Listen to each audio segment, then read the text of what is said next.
মা লক্ষ্মী আর গণেশ ভাই বোন। আপনিও যদি এটা জেনে থাকেন তাহলে আপনি ভুল জানেন। এক পৌরাণিক কাহিনী অনুযায়ী মা লক্ষ্মীর মনে ধন সম্পদ ও ঐশ্বর্য নিয়ে অহংকার জন্মেছিল।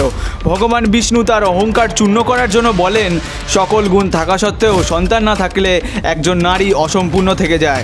যেহেতু মা লক্ষ্মীর কোনো সন্তান ছিল না, তাই সে নিজেকে সম্পূর্ণ বলে গণ্য করতে পারেন না। হতাশ হয়ে মা লক্ষ্মী মা পার্বতীর কাছে যান। যেহেতু মা পার্বতীর দুটো সন্তান ছিল, তাই সে মা পার্বতীর এক পুত্রকে দত্তক নিতে চান। প্রথমে মা পার্বতীর মনে হয়েছিল মা লক্ষ্মী এক স্থানে বেশি দিন থাকেন না, তিনি তার ছেলের যত্ন নিতে পারবেন না।